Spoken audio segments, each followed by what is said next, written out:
오늘 저에게 주신 하나님의 말씀은 고린도전서 10장 1절로 13절의 말씀입니다. 고린도전서 10장 1절로 13절의 말씀, 제가 여러분에게 봉독해 드리겠습니다. 형제들아, 나는 너희가 알지 못하기를 원하지 아니하노니 우리 조상들이 다 구름 아래 있고 바다 가운데로 지나며 모세에게 속하여 다 구름과 바다에서 세례를 받고 다 같은 신령한 음식을 먹으며 다 같은 신령한 음료를 마셨으니 이는 그들을 따르는 신령한 반석으로부터 마셨음에 그 반석은 곧 그리스도시라. 그러나 그들의 다수를 하나님이 기뻐하지 아니하셨으므로 그들이 광야에서 멸망을 받았느니라. 이러한 일은 우리의 본보기가 되어 우리로 하여금 그들이 악을 즐겨한 것 같이 즐겨하는 자가 되지 않게 하려 함이니, 그들 가운데 어떤 사람들과 같이 너희는 우상 숭배하는 자가 되지 말라. 기록된 바 백성이 앉아서 먹고 마시며 일어나서 뛰논다 함과 같으니라. 그들 중에 어떤 사람들이 음행하다가 하루에 23,000명이 죽었나니 우리는 그들과 같이 음행하지 말자. 그들 가운데 어떤 사람들이 주를 시험하다가 뱀에게 멸망하였나니 우리는 그들과 같이 시험하지 말자. 그들 가운데 어떤 사람들이 원망하다가 멸망시키는 자에게 멸망하였나니 너희는 그들과 같이 원망하지 말라. 그들에게 일어난 이런 일은 본보기가 되고 또한 말세를 맞는 우리를 깨우치기 위하여 기록되었느니라. 그런즉 선줄로 생각하는 자는 넘어질까 조심하라. 사람이 감당할 시험 밖에는 너희가 당한 것이 없나니 오직 하나님은 미쁘사 너희가 감당하지 못할 시험 당함을 허락하지 아니하시고 시험 당할 즈음에 또한 피할 길을 내사 너희로 능히 감당하게 하시느니라. 아멘. 네, 아멘. 네, 벌써 고린도전서 10장입니다. 네, 이제 중반을 넘어서 이제 고린도전서 끝으로 향해 가고 있습니다. 네, 오늘 이 10장의 본문을 먼저 다루기 전에 먼저 이 고린도 교회에 있었던 문제를 함께 살펴보면 좋을 것 같습니다. 이 바울이 이야기하는 것이 이어지기 때문에 그래요. 물론 이 편지를 썼으므로 앞의 내용을 계속 받아서 이제 기록하고 있기 때문에 우리가 앞에 있는 내용을 좀 더 살펴보고 이해하면 오늘 말씀이 좀 더 이해될 것 같습니다. 자, 먼저 고린도 교회에는 많은 사람들이 여러 파로 나뉘어서 서로 간에 이게 다툼이 있었습니다. 서로 간에 싸웠어요. 나는 베드로 파다, 나는 바울 파다, 아니다 나는 예수님 파다, 뭐 이렇게 나뉘어서 싸웠던 곳이 이 고린도 교회였습니다. 자, 그런데 이것은 그들이 어떠한 이 하나님 말씀, 이 복음의 명령을 잘 지키려고 했다기보다 자신들에게 이 복음을 전해준 이 사역자들, 바울이나 아볼로나 어떻게 베드로, 이런 사람들을 배경으로 자신들을 좀 더 내세우기 위함이었습니다.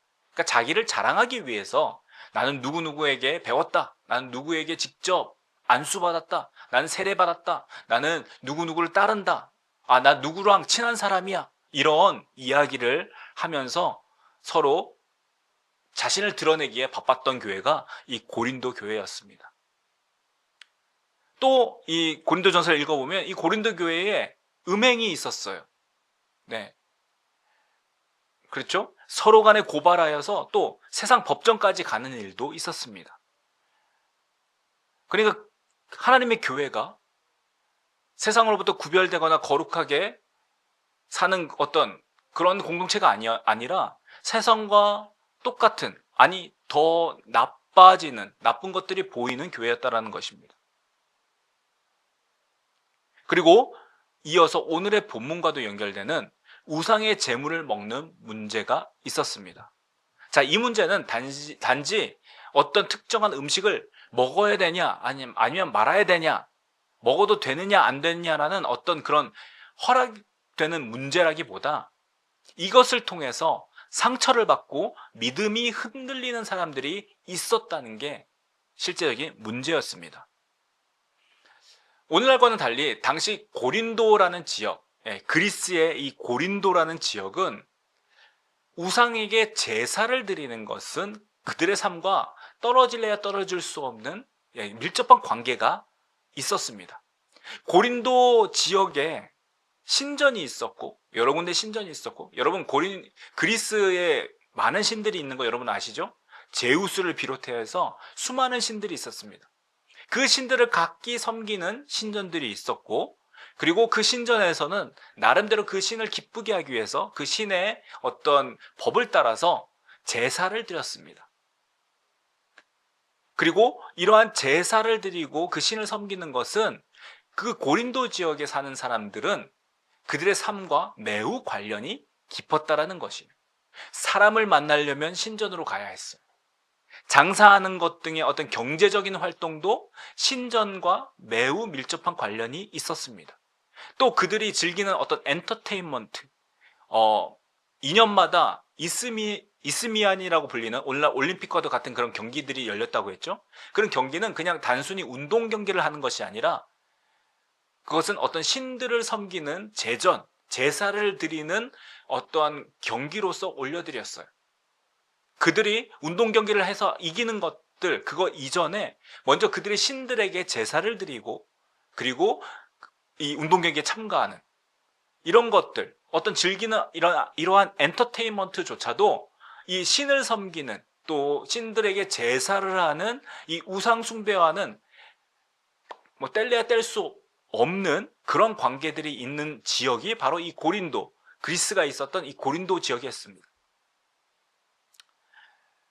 삶 속에 살아가는 모든 것들이 이 신전을 중심으로 신들에게 제사하는 것으로 비롯되었기 때문에 이 고린도 사람들은 이 우상의 제물을 먹는 문제에 대해서, 특별히 이 고린도 교회는 이 문제에 대해서 바로 맞닥뜨렸던 것이지. 특히 시장에 가서 고기를 먹으려고 고기를 살 때에 거의 대부분이 우상에게 제물로 바쳤다가 남은 고기들, 그런 것들이 시장에 나와서 사람들에게 팔렸습니다. 그렇기 때문에 우상에게 바쳐지지 않은 고기를 먹을 수 있다는 것, 그것은 매우 힘들었다라는 것이. 갈 때마다 물어볼 수도 없고, 누가 고기를 대접하면 이걸 항상 또 물어보고 먹을 수는 없지 않습니까? 그렇기 때문에 우상에게 바쳐진 고기를 매우 쉽게 접할 수 있고, 또 그거를 먹어야만 할 수밖에 없었던 사람들, 그 사람들이 바로 고린도 지역에 있었던 그리스도인들이었다라는 것이에요. 자, 그런데 이 고린도 교회에는 소위 말해서 좀 안다고 하는 사람들이 있었습니다. 그러니까 지식이 있었던 사람들이 있었다는 거예요.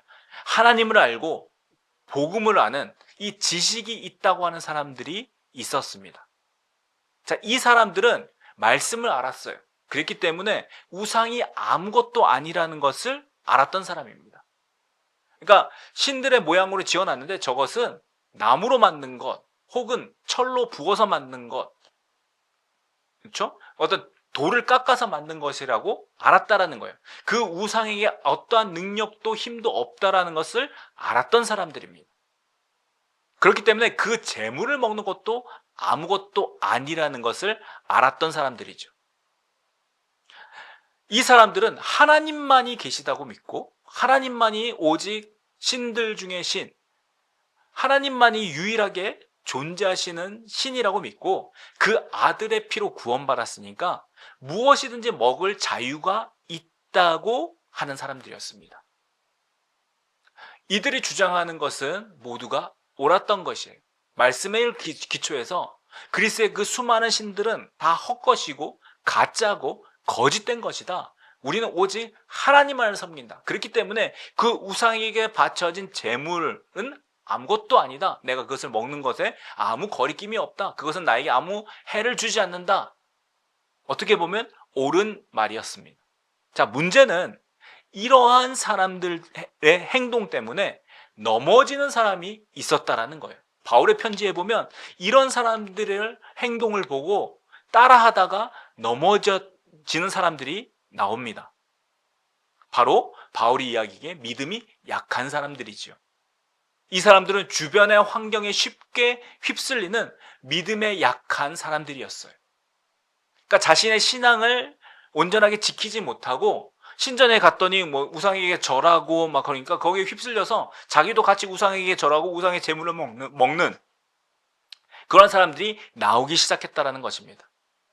자, 나름 믿음이 좋다고 하는 사람들의 행동을 따라하다가 넘어져서 그 신앙마저 잃어버리는 사람들이 나오게 됐다는 거예요. 하나님께 범죄하는 사람들이 나오게 됐다라는 겁니다. 이러한 문제를 가지고 바울이 고린도전서 8장부터 이 고린도 교회에게 가르치고 있는 것이에요. 바울은 이 일에 대해서 다음과 같이 가르칩니다. 여러분 8장을 잘 읽어보시면, 다시 한번 읽어보십시오. 읽어보시면 너희가 말하는 대로 우상은 아무것도 아니다 라고 바울이 이야기합니다. 우리에게는 오직 하나님 한 분만이 계시다. 그렇기 때문에 음식 역시도 우리를 하나님 앞에 어떻게 내세우거나 그 하나님 앞에 뭔가 드러내지 않는다. 음식 먹는 게 아무것도 아니다. 그러니까 먹는 거나 안 먹는 거 모두가 상관없다라고 이야기합니다. 어찌 보면 이 믿음이 강한 자라고 불리는, 좀 안다고 하는 이 사람들의 주장을 바울이 되풀이하는 것 같습니다. 자, 그런데 바울은 그 사람들과 달랐던 게 있어요. 그것이 뭐냐면, 그러나 우리가 가진 먹을 수 있는 그 자유 때문에 다른 사람이 넘어지거나 믿음에서 실족하면, 믿음에서 넘어지는 것은 안 된다라고 가르치고 있다는 거예요. 그 한 사람이 그리스도께서 죽으신 내 형제다라고 말씀하고 있습니다. 그러므로 네가 가진 그 지식이 아무리 옳을지라도 그 지식으로 한 사람이 넘어져서 멸망한다면 너는 그리스도께 죄를 짓는 것이다 라고 바울이 고린도전서 8장에 가르치고 있다는 거예요. 여러분, 바울의 어떤 그 포커스, 바울의 중심 포인트를 여러분 아시겠죠? 내가 먹을 수 있지만, 너는 먹어도 되지만 그 자유가 다른 어떤 한 사람을 넘어지게 한다면 너는 하지 말아야 한다는 거예요. 그것이 죄가 될 수 있다고 가르치고 있습니다. 자, 그러면서 바울이 이렇게 이야기해요. 만약에 음식을 내가 먹는 이 자유가 내 형제를 넘어지게 한다면 나는 영원히 고기를 먹지 않겠다라고 선언을 합니다.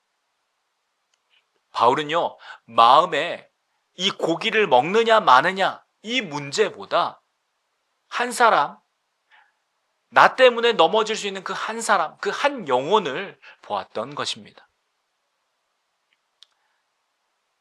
자, 그러고 이것이 8장이고요. 그리고 한 장 넘어가서 9장에 바울은 그러므로 자신이 어떠한 마음으로 살아가는지, 어떠한 자세로 사역을 하고 있는지에 대해서 9장에 자세하게 설명하고 있어요. 여러분, 우리가 지난주까지 살펴본 이 9장은 한마디로 줄여서 말하면 바울은 자기에게 모든 권리가 있다고 얘기해요. 그리고 그 권리를 누리는 것이 당연하다고 이야기합니다. 자, 그런데 그럼에도 불구하고 그 권리를 내가 사용하지 않는다라고 말씀하고 있어요. 당연히 받을 수 있는 그 권리, 내가 돈을 받을 수 있고 사례를 받을 수 있고 결혼도 할 수 있고 내가 원하는 곳 어디든 갈 수 있는 그 당연한 권리를 가지고 있음에도 불구하고 바울은 그것을 내가 사용하지 않는다라고 이야기하죠. 왜요? 그것은 내가 전하는 이 복음이 방해를 받지 않기 위함이다 라고 기록하고 있습니다. 자신이 그렇게 자랑했던 이 복음이 헛되지 않기 위함이었습니다. 여러분, 바울이 사역하면서 품었던 그 마음은 무엇을 내가 저 사람부터 얻어야 되겠다, 내가 저 사람부터 받아야 되겠다라는 것이 아니라 더 많은 사람들, 내가 한 영혼이라도 더 많은 사람을 얻게 하기 위하여 내가 그들의 모습으로 그들에게 다가가서 복음을 전했던 것이고, 결국 이 모든 것은 그 자신이 복음에 참여하기 위함이다라고 기록하고 있어요. 바울이 그렇게 자신의 권리를 쓰지 아니하고 자신이 받아야 될 것들을 받지 아니하고 시간을 쪼개고 자기가 직접 일하면서 그렇게 복음을 전했던 그 이유는 내가 마지막에 복음에 참여하기 위함, 내가 전하는 이 복음에 나도 참여하기 위해서 내가 그렇게 한다라고 말씀하고 있다는 거예요. 그래서 그렇게 절제한다고 이야기합니다. 그렇기 때문에 내가 나의 몸을 쳐서 복종케 한다고 이야기한다라는 것이에요. 여러분, 9장에서 바울이 내가 고기를 먹는 것이 내 한 형제를 넘어지게 한다면 영원히 먹지 않겠다라는 그 마음가짐이 어디로부터 비롯되었는지를 설명하고 있다는 것입니다. 그 영혼을 넘어지게 한다면 내가 복음에 참여하지 못하게 될 수도 있기 때문에 내가 그러지 않는다라는 거예요. 내가 복음에 참여하는 그 한 가지 목표 때문에 내가 누릴 수 있지만 누리지 않겠다라는 거예요. 이것이 바울의 마음가짐이었습니다. 바울의 사역의 중심에 있었던 그의 마음이 여기에 있었다라는 거예요. 여러분, 그러면서 오늘 본문으로 이어집니다. 10장으로 이어진다라는 거예요. 그리고 결론적으로 이 바울이 10장에서 강조하는 것은 오늘 설교 제목과도 같이 아직 끝나지 않았다라는 것입니다. 바울이 고린도 교회 그 교인들에게 이야기하고 싶었던 것은 아직 끝나지 않았다라는 거예요. 나름 지식이 있고 나름 무엇을 안다고 하는 사람들, 그 사람들에게 하고 싶었던 이야기는 아직 끝이 아니라는 것입니다. 아직 결과가 결정되지 않았고 아직 진행 중이라는 것을 말하고 싶었던 것이에요. 여러분, 스포츠계에서 흔하게 하는 말이 있습니다. 야구나 축구나 모든 스포츠에서 이렇게 이야기합니다. 끝날 때까지 끝난 것이 아니다. 경기가 완전히 끝날 때까지 어떠한 일도 일어날 수 있다는 거예요. 만약 우리가 지고 있어도 끝날 때까지 뒤집을 수 있다는 것이고, 혹 우리가 아직 이기고 있다고 할지라도 우리가 주의해서 조심하지 않으면 언제든지 뒤집힐 수 있다는 것입니다. 그래서 끝날 때까지 집중하여서, 그리고 끝날 때까지 긴장을 놓지 말라라는 의미로 끝날 때까지 끝난 것이 아니다라는 이야기를 스포츠 하는 운동선수들은 마음에 새기고 있다는 것이죠. 그러니까 언제든지 바뀔 수 있다고, 끝나봐야 결과가 결정된다라는 것입니다. 여러분, 근데 바울이 이 같은 말을 우리의 인생을 두고 말씀하는 내용이 바로 고린도전서 오늘 본문인 10장인 것입니다. 여러분, 바울은 1절을 시작하면서 이렇게 말씀합니다. 형제들아, 나는 너희가 알지 못하기를 원하지 아니하노니. 무슨 말입니까? 알기를 원한다는 거예요. 너희가 확실히 알아야 한다는 겁니다. 이 사실을 너희가 알아야 된다는 거예요. 그러면서 바울은 출애굽 때, 엑소더스 때의 이스라엘 백성들, 이스라엘 사람들에 대해서 이야기하고 있습니다. 여러분이 읽으신 대로 그 포인트만 간단하게 이야기하면 이것입니다. 출애굽 때, 엑소더스 때 우리 조상들은 모두 이집트에서 나왔다. 그러니까 이스라엘 백성들은 모두 이집트에서 나왔다라는 거예요. 자, 그러면서 구름과 바다 사이에서 세례를 받고 신령한 음식과 신령한 음료를 마셨다.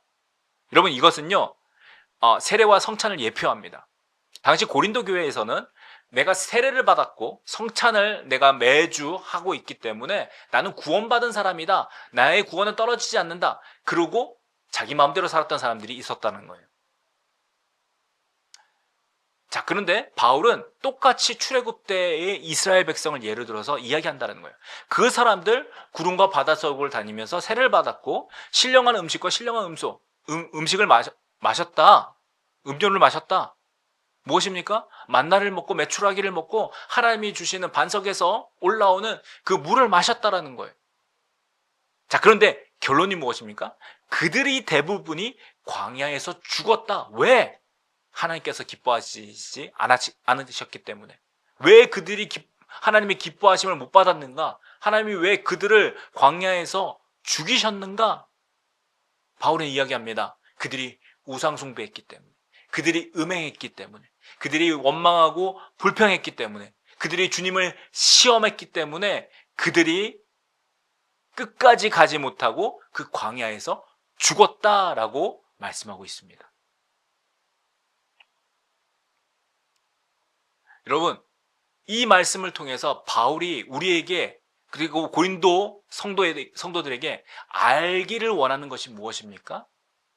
끝나지 않았다라는 거예요.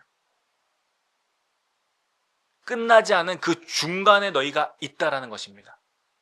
출애굽한 이스라엘 백성들과 같이 아직 광야 중에 있다라는 거예요. 그들 역시 또한 세례를 받고 그들 또한 날마다 하나님께서 먹이심과 마시게 하심을 통해서 그들이 먹고 마셨다라는 거예요. 그럼에도 불구하고 그들은 끝까지 들어가지 못했다라는 거예요. 왜요? 그들이 죄를 지었기 때문에. 우상 숭배했기 때문이에요. 음행했기 때문이에요. 그들이 하나님을 시험했고 그들이 하나님께 원망하고 불평했기 때문에 들어가지 못했다, 끝까지 가지 못했다라고 바울이 예를 들어서 설명하면서 너희가 이것을 알아야 한다라고 말씀하고 있다는 것입니다. 바울이 뭐라고 이야기합니까? 그러므로 이것을 내가 너희에게 알게 하는 것, 이것이 기록된 이유, 이 말씀이 성경에 있는 이유가 무엇이냐? 우리를 깨워서 넘어지지 않도록 본보기로써 썼다라는 거예요. 그들을 본보기로 삼으라는 거예요. 본보기가 무엇입니까? 이그젬플이에요. 예라는 거예요. 그들을 예로 삼아서 그러지 말라라는 거예요. 그들이 왜 가나안 땅에 못 들어갔는지, 왜 하나님이 약속하신 그 땅에 못 들어갔는지 너희가 알라라는 거예요. 기억하라는 것입니다. 그리고 그것을 통해서 너희가 깨닫고 배워서 너희가 지금 이 땅에서 살 때에 그렇게 범죄하지 말라고 경고하고 있는 것이다. 그러므로 우리는 마음에 새겨야 합니다. 우리가 아직 끝나지 않았다라는 것을 여러분의 마음에 새기고 우리가 주의해야 된다라는 것이. 바울은 고린도전서 그래서 10장 12절 이어서 이렇게 이야기합니다. 말씀 보겠습니다. 10장 12절입니다. 그런즉 선줄로 생각하는 자는 넘어질까 조심하라. 선줄로 생각하는 자는 넘어질까 조심하라. 너희가 서 있다고 지금 생각하지만 그렇다면 넘어질까 주의하라는 겁니다. 조심해야 된다라는 거예요. 무슨 말입니까? 아직 끝나지 않았다라는 겁니다. 끝날 때까지 끝난 게 아니라는 거예요. 너희가 지금 과정이지 아직 끝까지 그 골에 도달하지 않았다라는 것입니다. 아직 경기 시간이 남아있다라는 거예요. 여러분, 출애굽하는 것이 끝난 것이 아니라 가나안 땅에 들어가는 것이 끝난 거예요. 출애굽은 시작입니다. 광야에서 하나님을 배우고 성장하는 과정이라는 거예요. 여러분, 그와 마찬가지로 예수를 영접하고 세례를 받고 성찬에 참여하는 것 등은 신앙생활의 시작입니다. 천국에 가는 여정의 시작점이라는 거예요. 아직 끝이 아니에요. 아직 도달하지 않았어요. 가야 하는 광야길이 있다라는 것입니다. 그리고 광야에서 멸망당한 이스라엘 백성처럼 여러분이 지금 그 과정 중에 있는 어떤 세례나 성찬이 가나안 땅에 들어가는 것을 보장하지 못한다는 것을 말씀하고 있다는 거예요. 아, 내가 교회를 다니니까, 내가 교회에서 세례를 받았으니까, 내가 매주 혹은 한 달에 한 번씩 성찬을 하기 때문에 나는 천국 갈 거야. 성경 그렇게 말씀하고 있지 않다라는 거예요. 바울은 그렇게 이야기하고 있지 않다라는 겁니다. 여러분 일생 중에 단 한 번 교회 가서 한 번 여러분 예수 믿겠다고 손들었다고 해서 그것이 여러분의 구원을 보장하지 않는다라는 거예요. 그건 단지 애굽 땅에서 나온 거예요. 이집트 땅에서 나온 거예요. 그럼 어떻게 해야 되겠습니까? 가야지요. 광야 길을 걸어가야지요. 광야 가운데 길을 걸어가면서 하나님의 인도하심 따라 도우심 따라 먹고 마시면서 그 가나안 땅에 들어갈 때까지가 끝이라는 거죠. 근데 오늘날 많은 사람들이 이 과정 중에 있으면서 끝났다고 생각하는 게 문제라는 거예요. 아직 경기 중인데 자신이 이기고 있다고, 자신의 팀이 이기고 있다고 끝났다라고 생각한다는 거예요. 언제든지 뒤집힐 수 있습니다. 여러분, 스포츠가 증명하고 있지 않습니까? 방심하는 순간 뒤집힙니다. 내가 만족하는 순간 금방 뒤집힌다라는 거예요. 우리 신앙생활도 마찬가지입니다. 우리 신앙도 내가 안주하고 내가 이것으로 됐어라고 하는 그 순간부터 뒤집힐 수 있다라는 것을 여러분 기억하십시오. 그래서 바울이 말씀하는 것은, 바울이 우리에게 가르치고 있는 것은 경계하고 주의하고 조심하라는 거예요. 왜요? 아직 끝나지 않았기 때문에. 출애굽 때를 여러분 기억하십시오. 성경 말씀을 보면 남자만 60만이 나왔다고 합니다. 이집트에서 남자만 60만이에요. 그러면 여자들, 노인들, 그 다음에 어린아이들 다 합치면 한 200만에서 한 300만이 나왔다고 합니다. 그런데 그 300만 중에 단 2명만 가나안 땅에 들어갑니다. 이집트 땅에서 나왔던 사람들 중에 단 2명만, 여호수아와 갈렙만이 가나안 땅에 들어갈 수 있었어요. 나머지 왜 못 들어갔습니까? 그들은 하나님을 기쁘시게 하지 못했어요. 그들이 우상 숭배했고 하나님을 시험했고 음행을 하였고 그들이 하나님께 대하여 불만했기 때문에 들어가지 못했다라는 거예요. 하나님의 말씀을 지키지 않았기 때문에 들어가지 못한 거예요. 하나님 마음에 합하지 않았기 때문에 그들이 결국 들어가지 못하고 단 2명만 들어갈 수 있었다라는 것입니다. 여러분, 그것을 기억하라는 거예요. 그것을 여러분 이그젬플, 본보기로 삼아서 여러분이 가슴에 새기라는 것입니다. 여러분이 세례를 받았다고 해서 그것이 여러분의 구원을 보장하지 않습니다. 여러분이 성찬을 한다고 해서 그것이 여러분의 구원으로 가는 어떤 그런 확실한 기차표가 아니라는 거예요. 여러분이 매주 교회에 가고 예배를 드리고 여러분 봉사를 하고 여러분이 선교를 몇 번 왔다 갔다 하는 것이 여러분의 구원을 보장하지 않습니다. 그런 것들은 여러분의 구원을 보장하지 않아요. 중요한 것은 그때 마지막 때에 여러분이 그 땅에 들어갈 수 있는 자격이 되느냐, 이것이 중요하다는 거예요. 그것이 여러분의 자격을, 여러분이 봉사하고 여러분이 신앙생활하고 예배에 참석하고 하는 것들이 그 자격을 유지하는 데 도움은 줄 수 있어요. 하지만 그것 자체가 그 자격을 완전히 보장하지는 않는다라는 것입니다.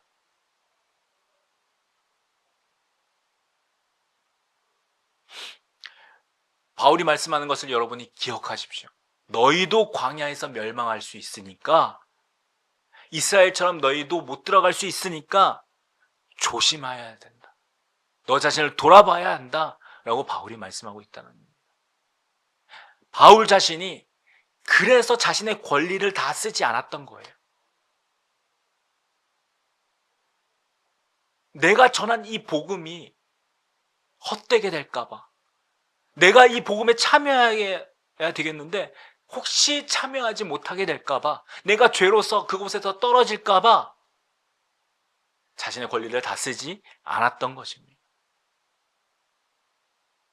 여러분, 영원히 고기를 먹지 않겠다, 내가 형제를 넘어뜨린다면 영원히 고기를 먹지 않겠다라고 결단할 수 있는 그 능력, 그 힘도 바로 여기로부터 나왔다라는 겁니다. 바로 이 사실, 아직 끝난 것이 아니라는, 아직 끝나지 않았기 때문에, 아직 가나안에 들어가지 않았기 때문에 아직 그 과정 가운데서는 내가 주의하고 나를 돌아보아서 나를 쳐서 복종케 한다 라고 고백하고 있는 것입니다.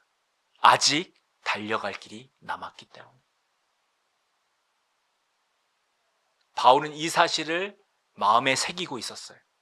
그래서 그가 그렇게 살 수 있었던 겁니다. 오늘 많은 사람들이 바울처럼 살았으면 좋겠습니다. 아니면 혹은 바울처럼 어떻게 살 수 있을까? 바울 정말 대단해요, 이렇게 이야기합니다. 그런데 사실은 그 바울 마음속에 무엇이 있는지 우리가 잘 모르고 있다는 거예요. 바울 마음속에는 아직 끝난 것이 아니고 내가 지금 달려가고 있다. 내가 골을 향해서, 저 골대를 향해서 내가 지금 힘껏 달려가고 있다. 아직 끝난 게 아니다. 나의 경주가 마칠 때가 오는데 그때가 끝나는 거지, 지금은 내가 달리는 중이다 라고 바울은 언제나 생각하고, 그리고 자신이 이 달려가는 것에 있어서 혹 다른 사람들을 넘어지게 할까, 그것이 내게 죄가 돼서 혹 내가 그 복음에 참여하지 못하게 될까봐 자신을 쳐서 복종시켰던 사람이 바울이라는 것입니다.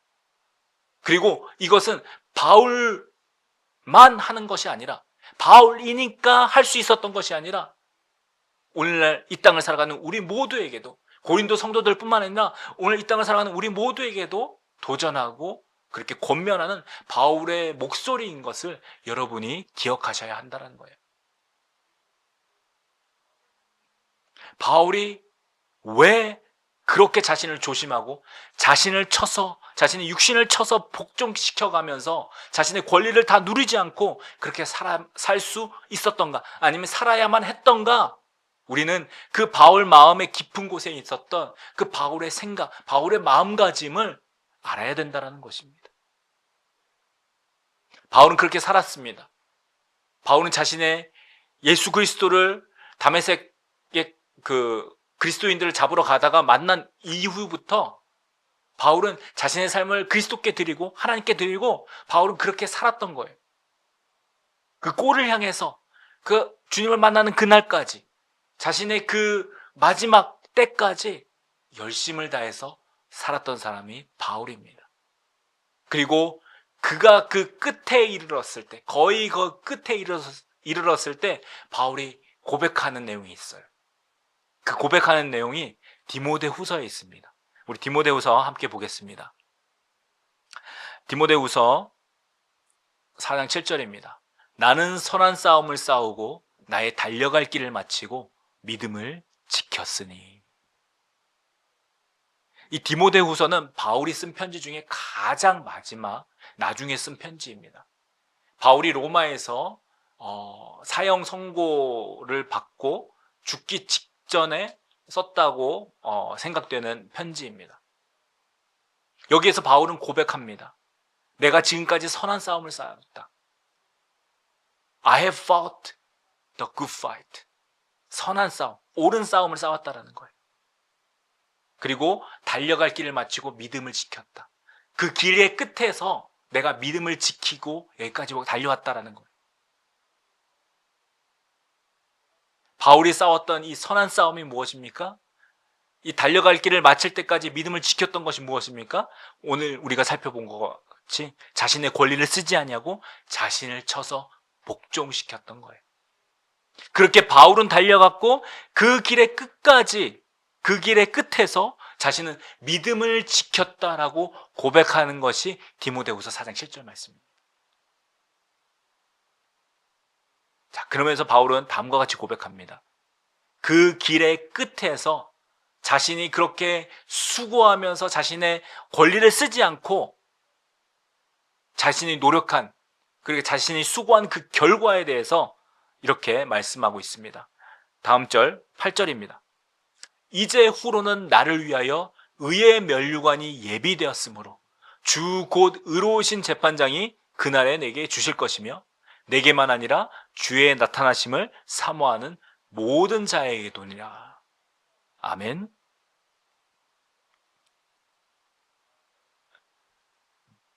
무엇이라고 이야기합니까? 내가 받을 면류관이 있다라는 거예요. 주님께서, 의로우신 재판장께서 나를 보시고 상 주실 것이 눈앞에 있다라고 이야기합니다. 내가 그것을 바라보고 주께서 내게 주실 그 상을 바라보고 지금까지 달려왔다라고 고백하고 있는 거예요. 바울은 자신이 받을 그 면류관, 주님께서 주실 그 의의 면류관을 바라보고 그렇게 달려간 것입니다. 바울이 바라본 것은 눈앞의 즐거움이나 영광, 어떤 누려야 되는 어떤 자신만의 권리가 아니라 바울이 그토록 사랑했던 그 주님의 주실 영광의 면류관이었습니다. 주님께서 그 영광의 면류관을 주시는 것을 바라보고 그는 그렇게 열심히 달려갔던 거예요. 자신의 권리를 다 쓰지 아니하고.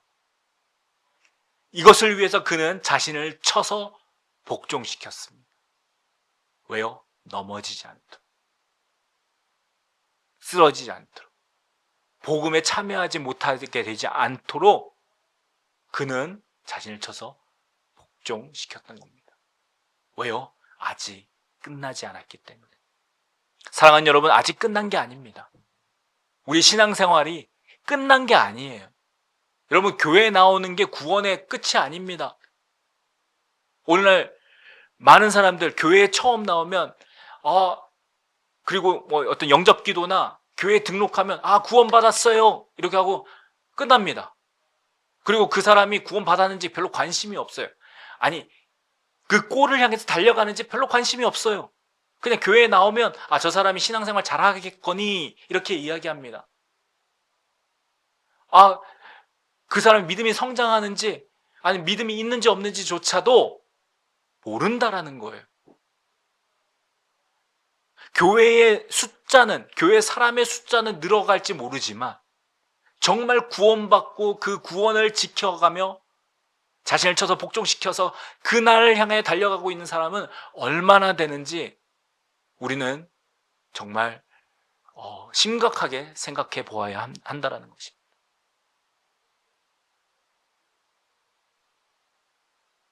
우리는 지금 달려가는 중이에요. 이제 출애굽해서 광야 생활을 시작한 겁니다. 아직 가야 할 길이 앞에 있어요. 여러분, 경기 중에 딴짓하면은 그 경기에서 과연 이길 수 있겠습니까? 끝까지 가지도 못합니다. 우리는 오직 마지막을 향하여 그 골을 향하여 달려가는 사람들이 되어야 한다는 거예요. 그리고 이기는 자에게 반드시 상을 주시겠다고, 이기는 자에게 멸관을 주시겠다고 약속하신 분이 눈앞에 있다라는 거 여러분 기억하면서 달려가야 한다는 것입니다. 아직 끝나지 않았습니다. 자, 그런데 아직 끝나지 않았는데 마지막으로 우리에게 질문이 하나 떠오릅니다. 이것을 살펴보고 오늘 말씀을 마치려고 합니다. 우리에게 과연 끝까지 달려갈 힘이 있느냐라는 것입니다. 끝까지 우리가 믿음을 지킬 수 있느냐라는 것이에요. 내가 과연 그 끝까지 달려갈 수 있을까라는 두려움이 임할 수 있습니다. 여호수아와 갈렙 두 사람만 들어갔다면, 여러분 300만이 나왔는데 2명밖에 못 들어갔다는 것은 엄청난 거거든요. 150만 명 대 1이라는 겁니다. 그런데 과연 나는 들어갈 수 있겠느냐는 두려움이 앞설 수 있어요. 여러분, 그런데 거기에 대한 대답도 오늘 본문에서 바울이 이야기하고 있습니다. 13절입니다. 13절, 사람이 감당할 시험 밖에는 너희가 당한 것이 없나니 오직 하나님은 미쁘사 너희가 감당하지 못할 시험 당함을 허락하지 아니하시고 시험 당할 즈음에 또한 피할 길을 내사 너희로 능히 감당하게 하시느니라. 아멘. 이 말씀하면서 많이 오해하는 부분이, 하나님은 감당할 시험밖에 우리에게 허락하지 않는다, 그리고 하나님이 주시는 것들은 다 감당할 수 있다, 그러니까 너 시험에 들어도 이길 수 있다. 여러분, 이 말씀은 그 말씀이 아니에요. 하나님이 시험, 너에게 주시는 시험은 다 이길 수 있다. 여러분, 이 말씀을 하는 게 아니라 지금 1절부터 12절, 13절 저희가 살펴보고 있잖아요. 10장에서 바울이 왜 중간에 13절에 이 말씀을 넣었는지를 살펴보면, 그것을 깨닫는다면 끝까지 달려갈 수 있도록 힘을 더하여 주신다는 거예요. 끝까지 달려갈 수 있도록, 그 중간에 시험에서 넘어지지 않도록 감당할 수 있도록 너에게 힘을 주시고 도와주시겠다라는 약속이라는 것입니다. 하나님께서는 이길 수 있도록 하시고 또 피할 길을 내주셔서 결국 너희가 그 마지막까지 승리할 수 있도록 도와주신다라는 거예요. 그런데 주체가 어디에 있습니까? 하나님이 도와주시지만 너도 마음을 잡아서 감당하라는 거죠. 하나님은 도와주시겠다고 말씀하시는데 너가 감당하지 않으면 그것에 넘어갈 수밖에 없다라는 것입니다. 하나님께서 힘주신다라는 거예요. 하나님께서 도와주신다라는 거예요. 그러니까 하나님을 의지하고 눈앞에 어려움이나 어떤 힘든 것들, 그런 걸 하나님께 맡기고 달려가라, 끝까지 달려가라고 말씀하고 있는 것이 이 13절의 바울의 말씀이다라는 것입니다. 사랑하는 여러분, 하나님을 바라보라는 거예요. 하나님을 의지하라는 것입니다. 그리고 이것이 우리의 믿음입니다. 우리의 힘으로 가능한 것이 절대 없어요. 내 능력으로는 바로 넘어질 수밖에 없습니다. 그러나 끝까지 달려갈 수 있도록 힘주시는 그 하나님을 신뢰하는 것이 바로 우리의 믿음이라는 것을 여러분 기억하시기 바랍니다. 아직 끝나지 않았습니다. 아직 끝나지 않은 이 믿음의 경주를, 믿음에 달려가는 것을 하나님께 맡기고 끝까지 달려가게 힘주시고 도우시는 우리 하나님, 그 하나님을 신뢰함으로 마지막에 우리에게 주시는 그 의의 면류관을 받기까지 전심으로 달려가는 저와 여러분, 우리 모두가 되기를 우리 주님의 이름으로 축복합니다. 아직 끝나지 않았습니다. 그러나 끝이 다가오고 있다는 거예요. 그 끝에는 하나님께서 우리를 칭찬하시면서 면류관을 주실 것이, 누구에게? 승리하는 자에게, 끝까지 달려가는 자에게, 그곳까지 자신의 믿음을 지킨 자들에게 하나님께서는 상 주실 것입니다. 그 영광의 날을 바라보고 끝까지 달려가는 저와 여러분 되시기를 축복합니다. 이 시간 우리 함께 기도하겠습니다.